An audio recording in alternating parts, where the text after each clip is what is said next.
नमस्कार दोस्तों, मैं doctor Pradeep Kumar Muaal, assistant professor university of Rajasthan Jaipur. दोस्तों, आज हम एक बहुत ही महत्वपूर्ण टॉपिक के बारे में बात करने वाले हैं, how to become assistant professor. ये टॉपिक इतना महत्वपूर्ण क्यों है? ये इसलिए इतना महत्वपूर्ण है क्योंकि अब आने वाले टाइम में 2021 और 2022 में बहुत सारी असिस्टेंट प्रोफेसर की पोस्ट आने वाली है। बहुत सारे स्टूडेंट्स हैं, उन्होंने मुझे कमेंट्स भी किए थे, कुछ ने मुझे पर्सनली फ़ोन करके भी पूछा था कि सर असिस्टेंट प्रोफेसर है वो कैसे बना जाता है। बहुत सारे लोगों को पता भी है और बहुत सारे स्टूडेंट्स हैं उनको नहीं पता है एग्जैक्टली कि किस तरीके से असिस्टेंट प्रोफेसर है वो बना जा सकता है, या उनके बहुत सारे ऐसे डाउट है। सो हम इसी बारे में बात करने वाले हैं। असिस्टेंट प्रोफेसर का जो पद है ना, ये बहुत ही महत्वपूर्ण पद है। क्यों है ये बहुत ही महत्वपूर्ण पद? ये इसलिए बहुत महत्वपूर्ण पद है क्योंकि इसमें हमें दो चीजें मिलती है। एक तो हमारा जो टीचिंग का जो पैशन होता है वो तो हमारा पूरा होता ही है, लेकिन इसके साथ में हमें रिसर्च करने को भी मिलती है। हम अगर कोई रिसर्च करना चाहते हैं तो हम असिस्टेंट प्रोफेसर रहते हुए ये रिसर्च भी कर सकते हैं। इसके अलावा जब आप हायर एजुकेशन में जाते हैं, स्टूडेंट्स जाते हैं, तो जो स्टूडेंट्स होते हैं ना, उनके माइंड में बहुत सारे आइडियाज होते हैं। क्योंकि यूजी के स्टूडेंट्स हो या पीजी के स्टूडेंट्स हो, उस टाइम पे वो बहुत ज़्यादा क्रिएटिव होते हैं, उनके माइंड में बहुत सारे आइडिया होते हैं। सो वो स्टूडेंट्स हम लोगों से भी बहुत कुछ सीखते हैं, लेकिन उन स्टूडेंट्स के जो क्रिएटिव जो माइंड्स है उनसे हमें इतना कुछ सीखने को मिलता है कि कोई ना कोई आइडिया हमारे माइंड में भी आ जाता है। मैं अपनी अगर कहूं तो मैंने एक स्टूडेंट से एक ऐसा आइडिया उससे जाना कि सच में मेरे रिसर्च में वो बहुत ही हेल्पफुल हुआ। मेरे से जो वो स्टूडेंट्स है, उस टाइम पे मैं पीएचडी कर रहा था और वो एमएससी कर रहा था, लेकिन मुझे उससे बहुत ज्यादा बेनिफिट हुआ। सो हम आइडिया है वो किसी से भी ले सकते हैं, और इसमें आप रिसर्च है, इस रिसर्च के अलावा सेल्फ डेवलपमेंट भी कर सकते हो। बहुत सारे ऐसे एरिया है जिनके अंदर आप डेवलपमेंट कर सकते हो, आप सोसाइटी के लिए कुछ कर सकते हो। बहुत सारे ऐसे एरिया, जब आप इसमें जाओगे तो आपको पता चलेगा कि आप इसमें टीचिंग के अलावा, रिसर्च के अलावा भी आपके लिए बहुत सारे ऐसे कैरियर ऑप्शंस है, वो आगे आपके लिए खुल जाते हैं। इसलिए पद है ये बहुत ही महत्वपूर्ण है। अब बात ये आती है कि असिस्टेंट प्रोफेसर है ये बना कैसे जा सकता है। आखिर आप क्या करो कि आप असिस्टेंट प्रोफेसर है ये बन सकते हो। तो इसके लिए हम दो पार्ट्स में इसके बारे में बात करेंगे। पहला ये करेंगे हम कि इसके लिए एसेंशियल एजुकेशन क्वालिफिकेशंस क्या है, और दूसरी जो हम बात करेंगे वो करेंगे कि अगर आपको असिस्टेंट प्रोफेसर बनना है तो आप उसके लिए क्या करो, आपको क्या करना असिस्टेंट प्रोफेसर बनने के लिए। सबसे पहले इसके लिए जो एसेंशियल एजुकेशन क्वालिफिकेशंस है, असिस्टेंट प्रोफेसर है वो किसी जो कॉलेज होता है उसमें बना जा सकता है, किसी यूनिवर्सिटी कैंपस होता है यूनिवर्सिटी में बना जा सकता है, या किसी हायर जो रिसर्च इंस्टीट्यूट्स है या कोई टेक्नोलॉजी इंस्टीट्यूट्स है उनमें बना जा सकता है। हम तीनों के बारे में ही बात करने वाले हैं। इसके लिए जो मिनिमम एजुकेशन क्वालिफिकेशन होनी चाहिए वो है कि आपके पास में मास्टर की डिग्री होनी चाहिए। मास्टर आपका होना ही होना चाहिए, यानी आपका पोस्ट ग्रेजुएशन है वो आपका कंप्लीट होना चाहिए। पोस्ट ग्रेजुएशन के साथ ही आपका नेट नेशनल एलिजिबिलिटी टेस्ट है वो आपका कंप्लीट होना चाहिए। ये दो एसेंशियल एजुकेशन क्वालिफिकेशन होनी चाहिए आपके पास में। अब बात करते हैं यहां पर पीएचडी की, कि क्या पीएचडी इसके लिए जरूरी है। और 13 जून 2018 में एक एमएचआरडी की तरफ से, जिसको अब एजुकेशन मिनिस्ट्री बोलते हैं, उसकी तरफ से एक नोटिस आया था। उसके बाद में बहुत सारे स्टूडेंट्स के ये कंफ्यूजन हो गया, अभी भी कंफ्यूजन बना हुआ है कि क्या पीएचडी इसके लिए रिक्वायर्ड है या नहीं है। 13 जून 2018 को वो नोटिस आया था, मैं उस बारे में आपको बताने वाला हूं। उसमें यह आया था, नोटिस में यह आया था कि यूनिवर्सिटी है, उन यूनिवर्सिटी में प्रोफेसर बनने के लिए पीएचडी 1 जुलाई 2021 से कंपलसरी हो जाएगी। लेकिन जो कॉलेजेस है उन कॉलेजेस के लिए अगर प्रमोशंस होता है तो उसके लिए पीएचडी रिक्वायर्ड है। लेकिन अगर असिस्टेंट प्रोफेसर का डायरेक्टली रिक्रूटमेंट होता है तो उसके लिए आपके पास में मास्टर डिग्री और आपके पास में नेट होना चाहिए। मैं आपको वो जो नोटिस है उसके टोटल, उस नोटिस के अंदर 12 पॉइंट थे, और उस नोटिस के बारे में मैं आपको बता देता हूं। नीचे एक नोट लिखा हुआ है, वो मैं पढ़ के बता देता हूं क्या लिखा हुआ है। टोटल 12 पॉइंट है, 12 पॉइंट में सारे के सारे जो कंफ्यूजन है उसी वजह से क्रिएट हुआ है। लेकिन नीचे एक नोट लिखा हुआ है, वो लिखा हुआ है PhD degree shall be mandatory recruitment for direct recruitment to the post of assistant professor in university. ध्यान रखना यूनिवर्सिटी बोला है यहां पर, in university with the effect from 1 जुलाई 2021. ध्यान रखना आगे क्या बोला इन्होंने बोला है however master degree with NET or PhD will continue to the minimum eligibility requirement for direct recruitment to the post of assistant professor in colleges. यानी यहां पर यूनिवर्सिटी के लिए अलग बात बोली है और यहां पर कॉलेज के लिए अलग बात बोली है। और जो ऊपर 12 पॉइंट है उन पॉइंट में भी बोला है कि यूनिवर्सिटी के लिए असिस्टेंट प्रोफेसर बनने के लिए वहां पर आपके पास में पीएचडी की डिग्री होनी चाहिए और कॉलेजेज में वहां पर प्रमोशन के लिए पीएचडी की डिग्री होनी चाहिए। तो ये लिखा हुआ है और बहुत सारे स्टूडेंट्स इसमें कंफ्यूज भी हो रहे हैं, इसलिए आपको कंफ्यूज होने की जरूरत नहीं है। आपको अगर आप कॉलेज में असिस्टेंट प्रोफेसर बनना चाहते हो तो अभी तो ऐसा कुछ है नहीं, फर्दर आगे कुछ हो सकता है, लेकिन अभी ऐसा कुछ भी नहीं है इस नोटिस के अकॉर्डिंग अगर देखें तो। लेकिन हाँ, यूनिवर्सिटी में अगर आप बनना चाहते हो असिस्टेंट प्रोफेसर तो आपके पास में पीएचडी की डिग्री होनी चाहिए 1 जुलाई 2021 के बाद में। अगर कोई रिक्रूटमेंट आता है तो उस टाइम पे आप MHRD की जो साइट है उस पर भी डायरेक्टली जाके इस नोटिस को पढ़ सकते हो। ठीक है, तो ये बात हुई, आपको बिल्कुल भी कंफ्यूज नहीं होना है। फर्दर जब भी 2021 आएगा, जुलाई 2021 के बाद में रिक्रूटमेंट आएंगे कॉलेजों में, आपके पास में और ज्यादा तस्वीर साफ हो जाएगी। तो आपको कंफ्यूज नहीं होना है, अभी टाइम है सिर्फ तैयारी करने का। तो कॉलेजेस में असिस्टेंट प्रोफेसर अगर आप बनना चाहते हो तो तैयारी शुरू कर दो, ये मत सोचो मेरी पीएचडी नहीं है। यूनिवर्सिटी में अगर आप बनना चाह रहे हो असिस्टेंट प्रोफेसर तो बिल्कुल आपके पास में पीएचडी की डिग्री होनी चाहिए। अब हम बात करते हैं यहां पर कि एसेंशियल क्वालिफिकेशंस की बात हो गई, ये हो गई मास्टर डिग्री आप होनी चाहिए आपके पास में। दूसरा आपके पास में क्या होना चाहिए, नेट होना चाहिए। यूनिवर्सिटी में अगर बनना है आपको तो आपके पास में पीएचडी की डिग्री भी होनी चाहिए। ठीक है, अब हम बात करते हैं असिस्टेंट प्रोफेसर बनने के लिए कॉलेजेस में अलग तरह का प्रोसेस होता है। और कॉलेजेस में क्योंकि सेंट्रल यूनिवर्सिटी भी दो तरह की होती है, एक सेंट्रल यूनिवर्सिटी होती है और स्टेट यूनिवर्सिटी होती है। ठीक है, तो जो अगर स्टेट की कॉलेजेस है तो उसमें अलग प्रोसीजर है और सेंट्रल यूनिवर्सिटी में अलग तरह के प्रोसीजर। और जो हायर एजुकेशन इंस्टीट्यूट्स होते हैं, जो टेक्नोलॉजी इंस्टीट्यूट्स है या आईआईसी बेंगलोर है, ठीक है, या कोई रिसर्च इंस्टीट्यूट्स है, उनमें सिलेक्शन प्रोसेस अलग तरीके का होता है। हम एक एक बात करते हैं। सबसे पहले, क्योंकि कॉलेजेस की जो तैयारी होती है वो बहुत सारे स्टूडेंट्स करते हैं, उनके बारे में बात करते हैं। सबसे पहले जो स्टेट होता है, उस स्टेट का जो पब्लिक सर्विस कमीशन होता है, वो पब्लिक सर्विस कमीशन है वो नोटिस निकालता है।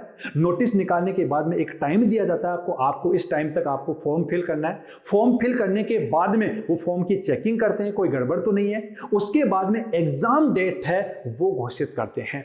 इसमें जो प्रोसेस होगा वो सबसे पहला प्रोसेस फॉर्म निकलना, उसके बाद में आपका एग्जाम होना और तीसरा जो स्टेप है वो है इंटरव्यू। ठीक है, तो जो एग्जाम है वो फॉर्म चेक करने के बाद में आपका एग्जाम लिया जाता है। एग्जाम में भी दो चीजें होती है, ध्यान रखना। बहुत सारे जो कई लोग हैं, कई स्टेट है वो इसमें केवल सब्जेक्ट का एग्जाम लेते हैं, लेकिन बहुत सारे स्टेट है जो पहले जनरल नॉलेज का एग्जाम लेते हैं और उसके बाद में सब्जेक्ट का एग्जाम लेते हैं। दोनों तरह का एग्जाम है वो लेते हैं। तो एग्जाम है उसमें जनरल नॉलेज भी पूछा जाता है और सब्जेक्ट के क्वेश्चन भी पूछा जाता है। ये डिपेंड करता है कि आप किस स्टेट से हो, वहां की जो पब्लिक सर्विस कमीशन है वो किस तरीके से एग्जाम लेते हैं, वो आप पर्टिकुलरली आप चेक कर सकते हो। ठीक है, जब एग्जाम कंप्लीट हो जाता है तो एक सीट पे, कई स्टेट जो पब्लिक सर्विस कमीशन होते हैं वो एक सीट पे 10 जनों को शॉर्ट लिस्ट करते हैं और कई जगह पे 5 लोगों को शॉर्ट लिस्ट करते हैं। ये डिपेंड करता है कि वो किस स्टेट से हैं। ठीक है, तो एक मिनिमम कट ऑफ रखा जाता है। मिनिमम कट ऑफ रखने के बाद में अगर आप उसमें आते हो तो उसके बाद में आपका इंटरव्यू लिया जाता है। आपका जो टोटल सिलेक्शन प्रोसेस होता है वो, आपका जो एग्जाम लिया जाता है वो, प्लस जो आपका इंटरव्यू होता है 20 नंबर का हो सकता है, 30 नंबर का हो सकता है, इन सबको मिला के और उसके बाद में कट ऑफ निकाली जाती है। और जो इंटरव्यू होता है उस इंटरव्यू में आपको आपके सब्जेक्ट से रिलेटेड क्वेश्चन तो पूछा जाएगा, नो डाउट, लेकिन इसके साथ में हो सकता है एक आधा क्वेश्चन आपसे जीके का भी पूछ ले और इसके साथ में हो सकता है आपसे प्रेजेंटेशन भी ले। यानी आप किस तरीके से पढ़ा सकते हो, आप कॉलेज में पढ़ा सकते हो या नहीं पढ़ा सकते हो, पर्टिकुलर किसी टॉपिक है उसके लिए आपको पूछा जा सकता है। सो कॉलेजेज में जो सिलेक्शन प्रोसेस होता है वो होता है, फॉर्म निकलता है, उसके बाद में एग्जाम होता है, शॉर्ट लिस्ट होती हो, उसके बाद में इंटरव्यू होता है और उसके बाद में एक फाइनल कट ऑफ बनती है। अगर आप उस कट ऑफ में आते हो तो आपका सिलेक्शन हो जाता है, अगर नहीं आते हो तो फिर आपका सिलेक्शन नहीं है उसके अंदर। ठीक है, तो ये जो प्रोसेस है ये कॉलेजेस का प्रोसेस होता है। जो यूनिवर्सिटी का जो प्रोसेस होता है वो थोड़ा सा अलग होता है। वहां पर क्या होता है, वहां पर पब्लिक सर्विस कमीशन होते हैं, वो एग्जाम नहीं लेते हैं। वहां पर यूनिवर्सिटी खुद एग्जाम लेती है, कई यूनिवर्सिटी एग्जाम लेती है और कई यूनिवर्सिटी एग्जाम नहीं लेती है। ये डिपेंड करता है नंबर ऑफ एप्लीकेशंस है वो कितने आ रहे हैं उसके ऊपर डिपेंड करता है। बहुत ज्यादा नंबर ऑफ एप्लीकेशंस आ गए तो एग्जाम कंडक्ट करवाते हैं, और कम आए तो फिर वो केवल इंटरव्यू बेसिस पे आपको लेते हैं।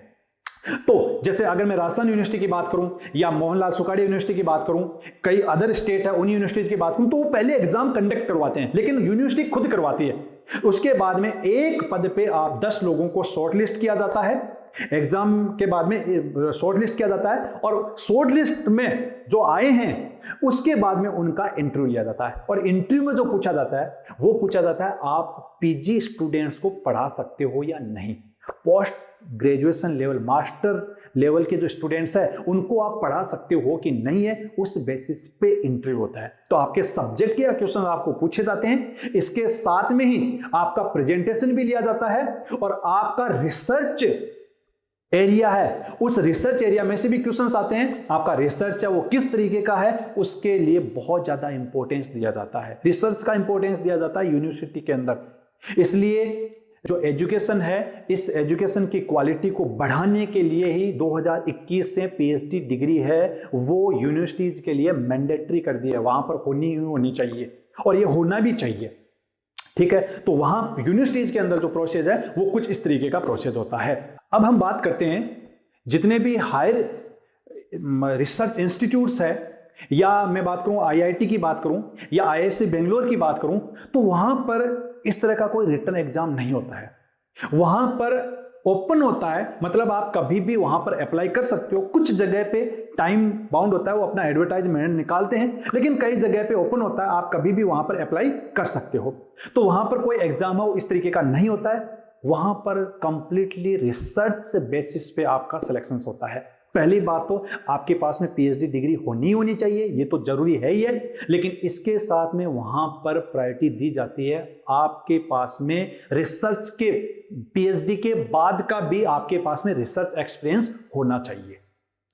आपके पास में पोस्ट डॉक है वो होना चाहिए, 2 साल का या 3 साल का आपको होना चाहिए, वो प्रायोरिटी देते हैं इस चीज को। और मैंने तो अब तक जो देखा है उन्हीं को लिया जिनके पास में पोस्ट डॉक की डिग्री है, उनको वहां पर लिया है। आईआईटीज की बात करें, अगर आईआईएससी बेंगलोर के बारे में बात करें, तो वहां पर कंप्लीटली पीएचडी प्लस आपका जो पोस्ट डॉक वर्क है उसको वहां पर इंपॉर्टेंस दी जाती है। वहां पर आपका रिसर्च का, वहां पर कंप्लीटली रिसर्च है, उससे रिलेटेड जो क्वेश्चंस है वो आपको पूछे जाते हैं, आपकी प्रेजेंटेशन ली जाती है। उसके बाद में आपकी कई और चीजें, पीएचडी में कितने पब्लिकेशंस है, आपका पीछे का बैकग्राउंड भी क्या है, आपकी एजुकेशन क्वालिफिकेशन, कई चीजें और भी देखी जाती है, लेकिन रिसर्च है वहां पर वो सबसे इंपॉर्टेंट है। इसलिए वहां पर अगर आपको जाना है तो थोड़ा सा टाइम लगेगा, लेकिन आप बहुत ही अच्छी जगह पहुंचोगे। इसलिए जो स्टूडेंट इसके लिए इंटरेस्टेड है उनको रियल में वहां पर भी जाना चाहिए। इसके अलावा मैं आपको एक बहुत ही इंपॉर्टेंट बात बोलना और चाहूंगा कि कॉलेजेस में हो या यूनिवर्सिटीज में हो, एक चीज को बहुत ज्यादा इंपॉर्टेंस दिया जाता है, वो है आपका टीचिंग एक्सपीरियंस। इसलिए रिक्रूटमेंट कब होता है, एडवर्टाइजमेंट कब निकलता है, वो तो आगे की बात है, लेकिन आप अभी घर पे खाली मत बैठो।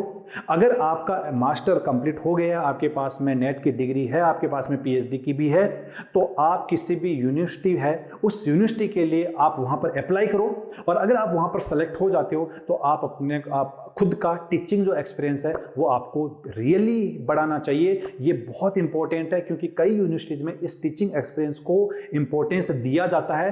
और एक बात और कहना चाहूंगा, अभी यूजीसी का नोटिस आया है, ये अभी कई, जैसे दिल्ली यूनिवर्सिटी है वहां पर तो अप्लाई हो रहा है, जो एनसीईआरटी है उसकी जो रीजनल कॉलेजेस है वहां पर भी ये चीज अप्लाई हो रही है, और इसके अलावा कई और जगह भी अप्लाई हो रहा है। लेकिन अब यूजीसी का नोटिस आ गया है, वो सब जगह अप्लाई होने वाला है कि इसके मार्क्स देने वाले हैं सब जगह पे।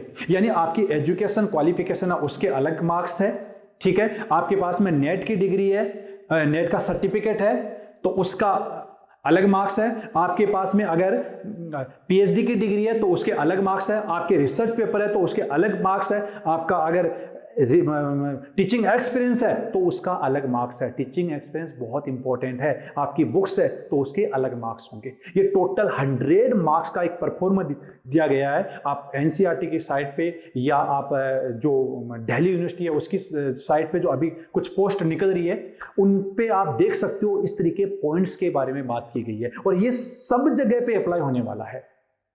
इसलिए टीचिंग एक्सपीरियंस को थोड़ा सा इंपॉर्टेंस देना।